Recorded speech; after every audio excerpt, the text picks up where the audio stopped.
2, 1. Started. Okay, good morning, good afternoon, or good evening. Wherever you are in the world, welcome to Radio World. This is Intelligent Man Show, Migrant Man Show, and your true host, Vadim Turkanu. Our aim here is to prove that it doesn't matter where you're coming from or your circumstances.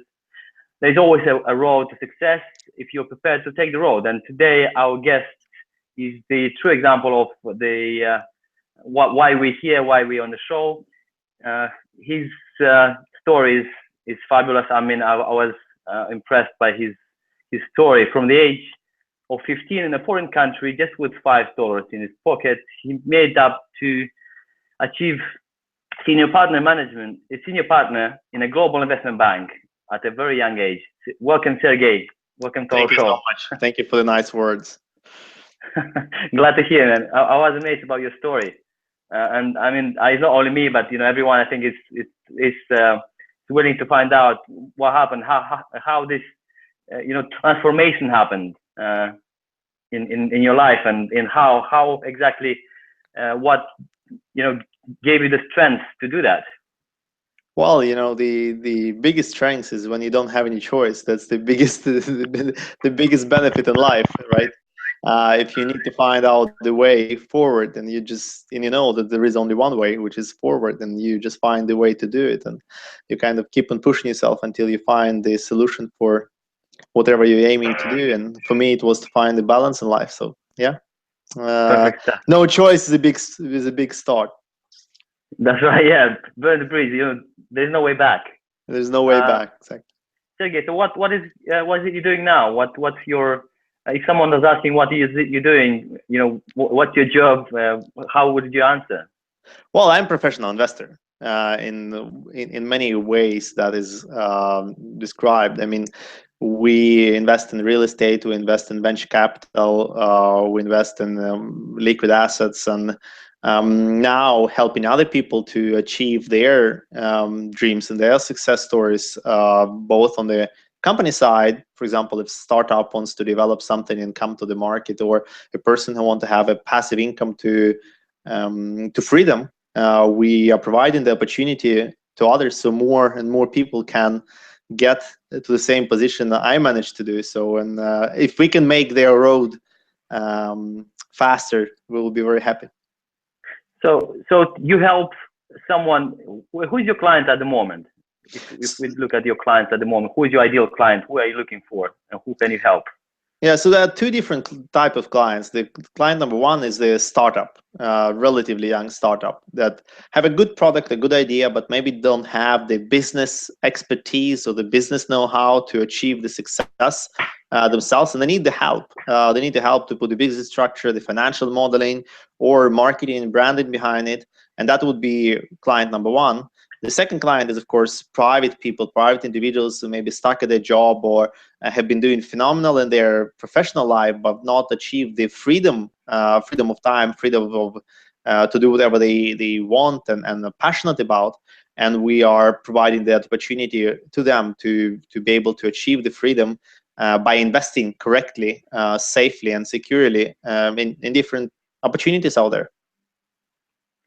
Sounds great. I mean, sounds very organized, and I mean, very professional in what you do, guys. But how it happened for you to get there? I mean, I can see what is the camels of you. And if I met you, if I didn't read or didn't look into your story, I would just met you. I thought, like, the guy had an easy life, and achieved a good success. And how did you come to this position?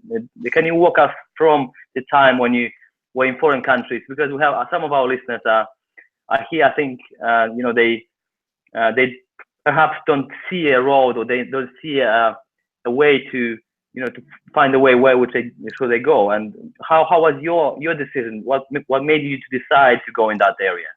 I mean, I started quite early in terms of searching the way forward. I mean, I come from a phenomenal family, but not financially advanced, living back in Russia. And they motivated me to find my own path. So with quite early age, I think I was 12 and 13 when I was starting doing something, trying to figure a way to earn additional money, which I succeeded with. It's my first young entrepreneur career, if I may say so, by buying and selling ski equipment, because I was cross-country skier, and it worked out very well for me. So I've started looking where I could go next to actually get that financial stability that we didn't have in back in Russia when I was growing up. And for me, the obvious choice was to move somewhere to get that. And I was choosing between countries that I was familiar with, which was Finland, Sweden, and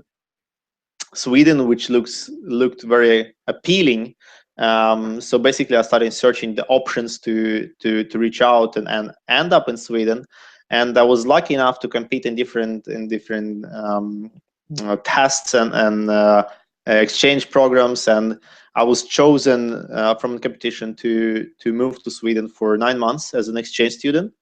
The funny part of that was I was supposed to study in Swedish, and the language I never heard before, from day one. That was a bit of a challenge, but and I was supposed to be in Sweden for 9 months and then fly back. But I was dedicated to find a way to stay and to continue the studies. And so I spent a lot of time on learning Swedish quite aggressively, and I actually ended up with the third best exams out of all the students in not only my school but the whole county. And that impressed people, and they offered me to stay for more years, and that's how it's all started, basically. And they couldn't have enough of you. yeah.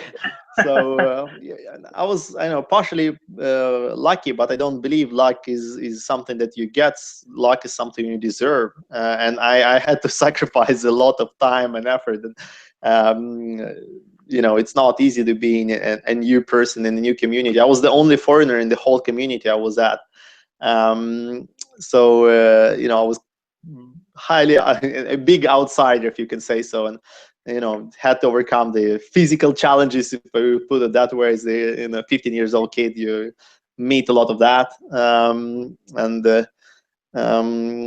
but I was lucky there was good people around to support me when needed, and thanks to them I could push through and get that first degree at the high school, and then go to university and qualify to get to the university I wanted. And then it's all roll over. I opened my first company, I was 17, and then I got recruited in finance world, and yeah. Things started rolling out quite quickly, huh? Exactly. Sergey, you forgive me. I need to come back a bit. I'll come back again a little bit. Sure. Because it's not only me. I think everyone who's listening is having the same questions. I've also went to. My decision was to change the country to arrive. If you look into, if you have read my story there, yeah. And also, I've been blessed with good people, and I think when meeting, the secret of meeting good people around that you can trust is trusting people and being open yourself. You cannot trust someone without trusting them. You cannot find out that you can trust someone until you trust them. Yeah, so I've been blessed with that as well. But I just want to find out some of your when you said, you said quite casually without giving you any credit yourself. But I think it's quite important the fact that you have those competitions that you won before coming. What would you say benefited for you? It was. I guess there was many people who competed there, or desired to go as well. What made you win the competition, and how did you prepare for it? What would you advise, for maybe young listeners as well? Like, what are the important things to, because those are the keys to some of the locks of success as well, I guess. For if you want to go abroad, for example, the big support is, of course, the language, and then some practical knowledge that you can be very good at. The practical knowledge I had, I enjoy math, and I'm relatively okay at it, so that I had with me. But then the opposite side of it, the language, is not something I am particularly great at. So to get the both the language and my core skill together, which are opposite, was a very big challenge. So I ended up spending a lot of hours with extra work after the school to study English, which is the language I needed to go anywhere. I spent a lot of hours studying with a private teacher. Private teacher. It was my teacher, but I, convinced her to help me to improve my English. And for her, it was a big blessing, because then she could, showcase somebody who actually spent time, and what's the benefit of that could be. And it was hours and hours and hours. And of course, it was not easy choice. Friends were out there. There was, going for events and activities and stuff like that, and I would be back at home to do extra work. I don't say I was studying all my life. That's definitely not the case, but I did put a lot of hours into get that one thing that I needed right. And that was, it's a lot of effort and a lot of strive to get there. It doesn't come easy. Oh yeah, I don't know exactly what that means. The the sacrifice, but it's all about the payment for the future, isn't it? Because you need to pay now in order to get your future in order. I mean, it's amazing the fact that you didn't know any thing about the language out there. How did everything else? Because I presume it was a bit you had to use your hands a lot, and Yeah. I mean, how did you manage it? I mean, it was it was a big challenge. I mean, Sweden is good because everybody speaks some level of English, which is great. It's a good starting point to start communicate. But then, of course, if you talk about studies, right? I was the first day I came to school, and then I had all lectures in Swedish, and I came back home at around 3 o'clock in the afternoon, and I literally went to bed right away because my head was just spinning all around from language I never heard, and I was supposed to understand something from it.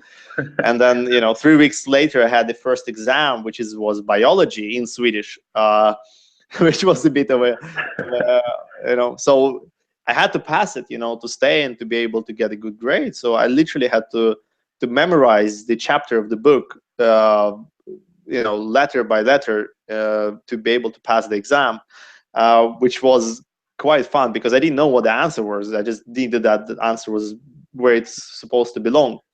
And so that's how I made it. But it was literally physically and mentally very challenging to get a new language, and literally in a couple of weeks you can start communicating. But my biggest help was actually that from day one I joined a sport team, because in a sport team you don't, if 15 people around you, join a football team.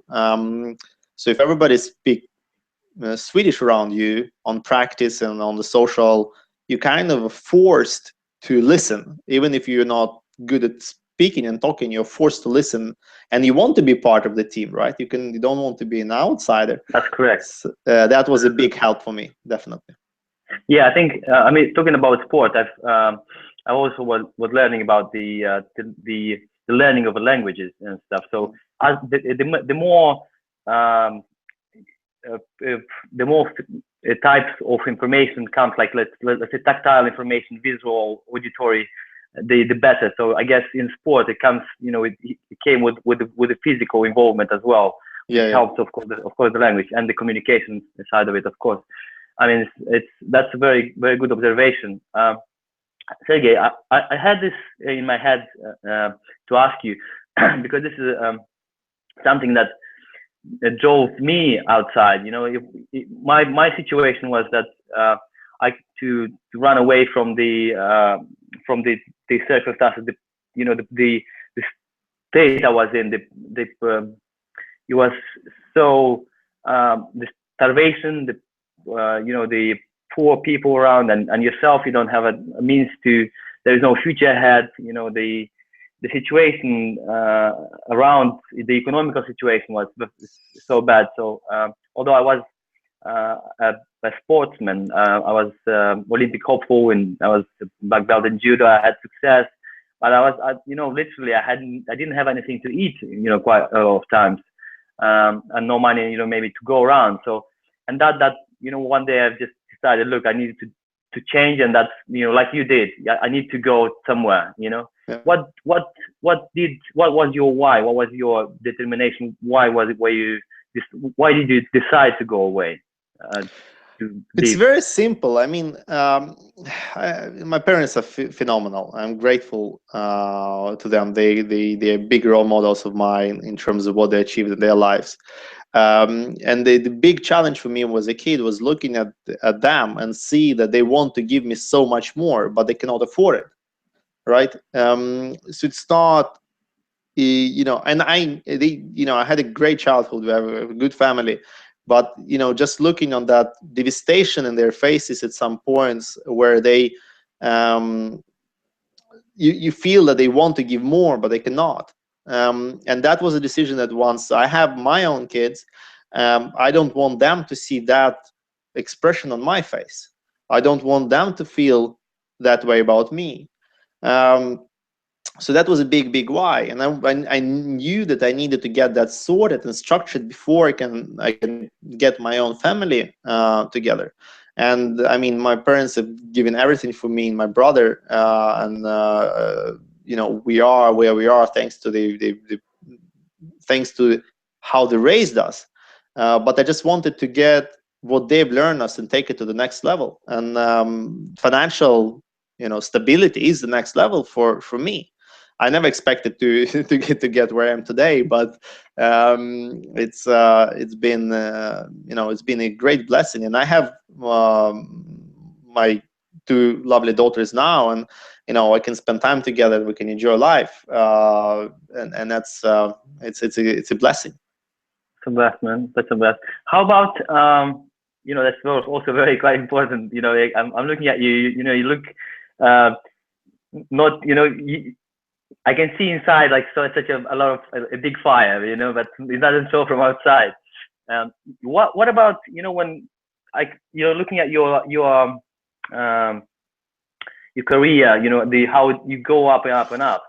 And I read some of the testimonials your friends and colleagues and your customers, your clients were writing about you, describing you, and how did you determine, or what was what where are you going? I mean, how, because looking at the steps, one would stop at maybe middle or even lower than that. Would be happy with what they have at that point. And Yeah. something just drives you going up and up and up. Maybe you have what drives you there? It's a vision, and the vision is the key word to success. Generally, it's even more important when it comes to when to us when we're coming from abroad and we need to do something in a new culture, in a new way, in new practical things that we didn't know anything about. And so vision is big, and the biggest challenge I've seen for people is either they don't put a vision in front of them, or they don't put a realistic vision, or they don't adjust the vision they have. I mean, I had the financial stability. That was my big vision. I achieved that way earlier than I expected. So at that point, I could be satisfied. But that's not a life for a happy person. The happiness comes from not from the result, but from the process of achieving your result. And so the way I see it, you need to have a vision that is very strong, and the vision and the goal should be so tangible that when you close your eyes, you can almost feel it. You can literally like touch it, and you can grab it, and you can smell you can smell it, and you know exactly the details of it. And once you get that together, you kind of starting finding the ways, finding the path towards it, and you realize that the challenges that you need to overcome to get there on the way. So the biggest challenge I've seen for people who come and they choose the so to speak, to stay at a certain level is the people who don't move their targets, don't move their vision, don't create a new one. But I think that's a part of a successful life and successful stories when you actually managing to achieve, the next step and put the new vision in place. That's great words, Sergey. That always also motivated me, and that's how myself, and it's out there. It's quite a known fact that the thoughts become things, and and when you have a goal, you need to kind of go there, envisage very detailed your goal, how you feel, what you smell, how it's on tactile. That's exactly how you explained, and that's the only way it will become reality. Yeah. If you go back to, like, let's say 20-year-old self, or maybe even 15-year-old, when you decided, when you're out there and stuff, what would you do differently, or what would you advise to yourself, like from the position where you are now? What would you say to yourself when at 15-year-old, for example? What would you help? How would you advise that kid, or that your little you? That's a very, very, very good question, and a very difficult one to answer. But clearly, as you go, you make mistakes in your life, because you're learning. If you wouldn't, the only people who don't do mistakes is the ones that don't do anything. And since I have been, going through different paths in life and different steps in life, I've kind of revisited all the places I lived at and all the places that all the people I've met before.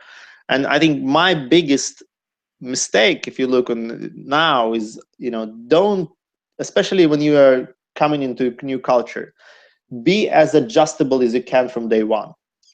Don't you don't need to be a different person. You don't need to accept everything and change yourself, but you need to accept that people can be different, and cultures can be different, and religion, politics, whatever the matter might be, you might have a different opinion about it, and that is absolutely fine. That's what creates the society that is interesting and exciting. For me, it was a big challenge to come to a relatively small village in the middle of nowhere, with the Russian mentality in Sweden, which is as big cultural shock as it probably can be. Exactly. And if I would be more open from day one, I think it would have helped. And I've seen many people. I'm grateful that I ended up open, and I'm very culturally aware and open now. And I've lived in the United States for a short period of time after that, and that now I'm very aware. But I think that many of us, and I've seen many people who are staying in the new society, but they choose not to accept the difference. I'm not saying people have the need to change. You should always stay who you are and stay with your culture, stay with your roots. For me, Russia is the big thing. I am Russian, and I am proud to be so. But you need to realize that there are benefits, pluses and minuses in every culture, in any religion or whatever that might be, and just embrace that. Once you embrace that, the integration will be so much faster and so much smoother, and your own results will be faster, and your success will come faster.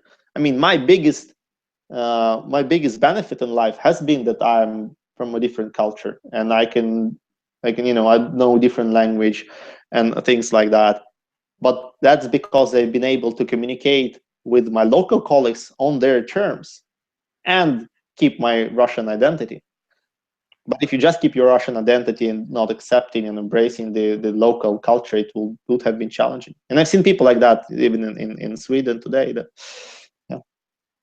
That's correct. Well, I really I do accept exactly what I mean. I understand exactly what you're saying, because on my road, and I think it sometimes it's hard to change, because that those ingrown cultural things that we kind of preserve ourselves, let's say, to survive in a way, because that's our survival mechanism in a way, which is not easy to be broken. But unless we step that way, step out and open ourselves, that's when people will open them as well. That's when you're going to see the true people, the true person of of the person you're seeing in front of you. Yeah. And exactly right. I mean, without the integration in the community, there's not much. I mean, you can't go far. I completely agree with you. And you know, I was too busy in my sports. Busy doing twice a day, 6 hours a day. Every day for 6 days a week.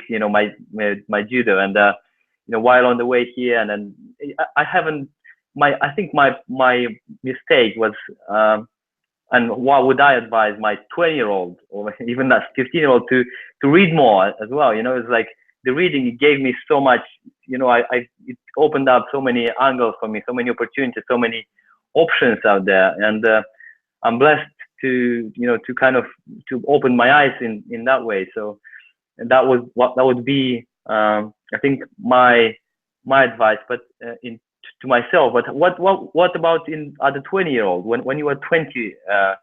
It was a lot of change. You were going from 15 to 20. It was so many, such a quick kind of step up. So it's a quick development of your personality. And at the age of 20, you already have achieved some achievements that people at a very older age still working towards that. And what would you advise your 20-year-old self? How would you make it better, make him better, let's say, or if someone in your position in that at the moment maybe is in pretty much your position where you went? I mean, at that point of life, I think the biggest today I'm very open, and I'm very social, and I see the good in every person I meet until they proves me wrong. I was not that way when I didn't have this freedom, and then I still had some weight on my shoulders from the things I needed to achieve financially. And I think that at this moment the life comes easier once you become more positive about things around you, and it's not because you change that much, but you're open. When you're open, it's easy to accept things. But when you're positive, it means that you see an opportunity in everything that happens around you, instead of seeing the limits or the problem. And I think every problem with every problem there comes an opportunity, and with every challenge there is an opportunity. And if I would just, and I'm looking back at myself, and I had some phenomenal ideas, even, and phenomenal things I worked on, that if I just wouldn't accept the challenges or problems, and I would just see, well, this problem means that we need to find a solution to it, I would have achieved much faster results, even more results, and much faster results as one that I have so far. And people who are generally optimistic are impressed me a lot. I'm not optimistic by nature, but I became optimistic why I don't have any weight anymore behind me. But I would say that that period of time, 20 to 25, definitely it would be huge support financially, as well as in terms of achieving the success early, is looking at every challenge as an opportunity, not a problem. And that I would have been, then I would have solved a lot of things faster and easier, and surpassed myself, my present self. Man, this is great advice. I mean, this is some amazing words, and I don't know. Every business came from from a problem. Like, to look at the problem and trying to sort it out. I mean, that's every business out there. It's just based on that. Looking at the problem, trying to solve that problem, and you're truly correct on that. Is there any person that was very, a pivotal or very influential in your life, starting from 20 year until perhaps now, maybe a business partner, or maybe a father, or I don't know, maybe it's that influenced you towards changing yourself into better you in a way? Yeah. I mean, there are people in my life that made that without whom I would not have been here at all. I mean, Kirsten Rönnlund, which was the woman who invited me into Sweden, uh, if she wouldn't invite me, well, she wouldn't chosen me of all the candidates, I wouldn't be here. I call her son as my Swedish brother now, so we became really close. Gunnar Lundberg, the person who accepted me to stay with him for a couple of years when I got my studies prolonged, and I stayed and lived with him, and he's still a good friend of mine. Without him, I wouldn't be here at all. And then, of course, there are business people that I've met. My first boss at my first job, who actually hired me. If he wouldn't, that was the funniest interview I think ever anybody would ever experience in their life. We're sitting opposite each other, and my answers were just completely wrong. They're way out of what I was supposed to answer, because I didn't have the knowledge for it. And his name is Matthias Isaksson, and he still gave me a chance, because he said that, if you are brave enough to go for your point and try to convince me and give the, have the drive behind it, you will be successful in one way or another. I just need to make sure that you have the brain to back your your boldness. And I'm very, very grateful to him that he actually gave me the first shot in the financial world. So as a role model, I think if you tell me, myself, a younger version of me, I think it would be a bigger benefit. I had somebody who would be a coach next to me from day one, right? Somebody I could follow and I could listen to more in details. That's a big advice to everybody, to find somebody next to you that you can rely on and you can trust and you can talk and you can express ideas, and that will help you. Unfortunately, I didn't find that, or to be honest, there were people around me who I could embrace as my coaches, but I just was too naive to think that I can do it on my own, and that was, I've done mistakes that I would avoid it if I would just listen to right people and have them close to me. But I mean, all of those people who I mentioned, I mean, without them, I wouldn't be here today. So, and of course, my father, who is the big role model for me in terms of what he achieved in his life. And every time I have a challenge or problem, I look back on him and what he managed to overcome, and at that point I feel that any problem I have is just is nothing. That's correct. That's correct. And it's very important. I also, I'm the what you're saying is having a mentor, and being around the people that are already there where you want to go. I mean, it's so important. If you don't have those people, if there is any way you cannot afford to have one, of if there is physically no one there, Yeah. that you can look up to, make at least you have, there is, at the moment there is the internet, there is books, there is other opportunities, but that's the road ahead. I mean, is to learn from people who already are in that position. Yeah. Yes. And I mean, in my new part of life, right? It's where I'm today. The big help has been the coach. I mean, I've realized now that coaching and mentoring is quite important, and I have a coach now who guides me through my business my business world.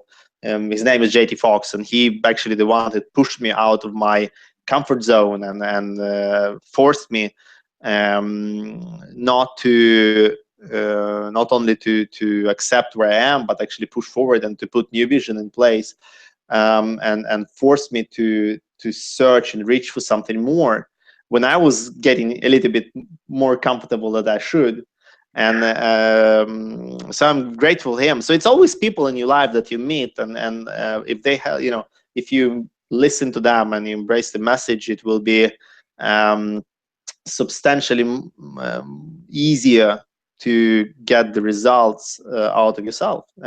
So yeah, mentoring coaching is important. I realize that now. Unfortunately, I realize that now and not 10 years ago. Yeah, exactly. Well, it's good that you realize it now and not like 10 years later. That's already also a very good option. That's I was, it's very important. Yeah, it's being coached. Why let's say, 80% of the businesses that start, they broken. I mean, they end up in bankruptcy or closing down. But if you look at the franchise businesses that are franchised, the 80% is success. So Yeah. so it's only because there is a system. There is like mentoring, like coaching kind of system there that teach them and train them how to do that particular business. And what you're saying is exactly correct. Is you need to look with any, if you have an opportunity to learn from someone who is already there. You've got to use that opportunity, and because that's the most successful way to succeed in what you want to do. And another thing I wanted to share with you, Sergey, you just said something about the pushing. He's pushing yourself when you get a bit comfortable. I was just reading something. I'm blanking on the name. It's very, very prominent guy with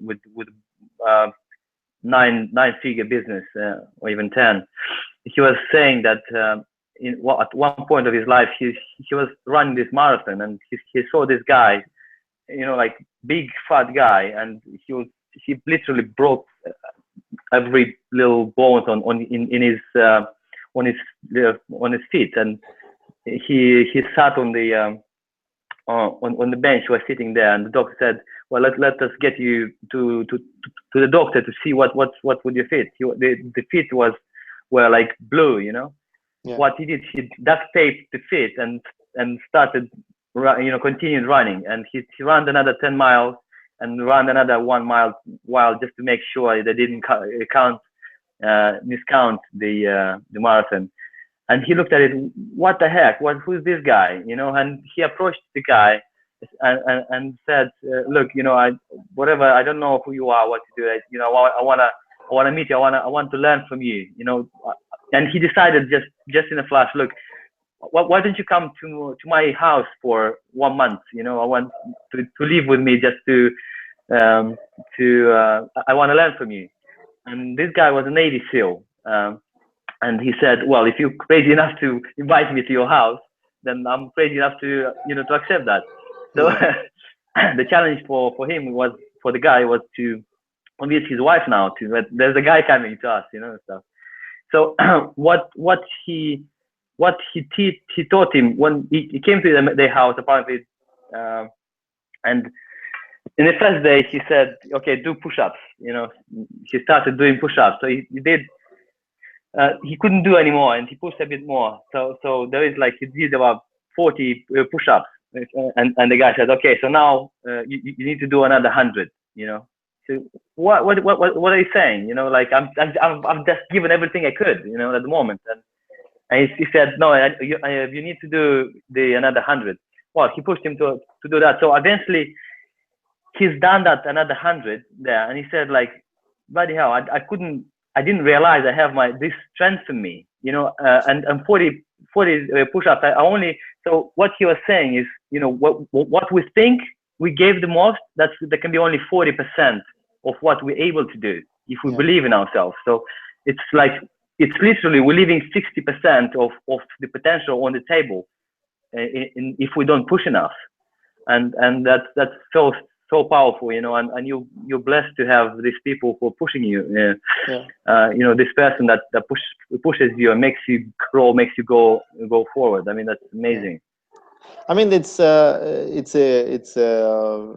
proven point that you actually mentioning, is that we're using a very limited percentage of our capacity, and there is a huge amount of people who use even significantly less than that. That's proven by there is a very good story that my coach used to tell, and I repeat it a lot when I do speaking, and I do a lot of international speaking now to help entrepreneurs and to help businesses and motivate people. And if there is two skyscrapers, and there is a small line you need to cross to get on the other side, would you do it? Probably not.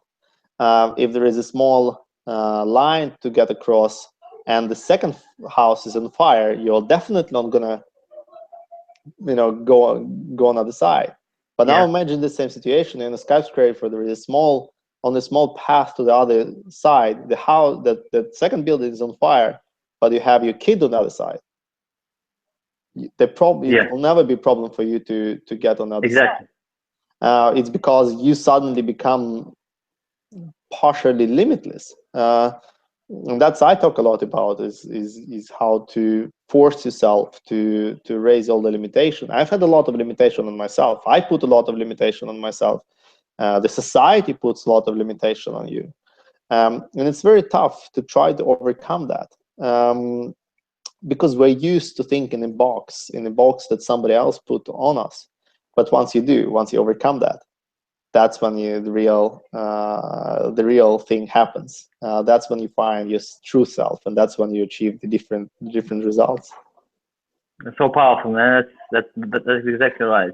It's such a that's where the magic happens, isn't it? When you don't know what you're capable of until you do it, and push. It's amazing. And so, how people can find you, Sergey? Where are you? How if people want to learn about your business, what you do, your services, where would they find you?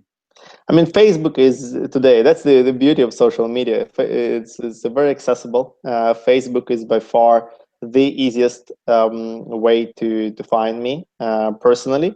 And then all the business opportunities you can find on my personal page as well.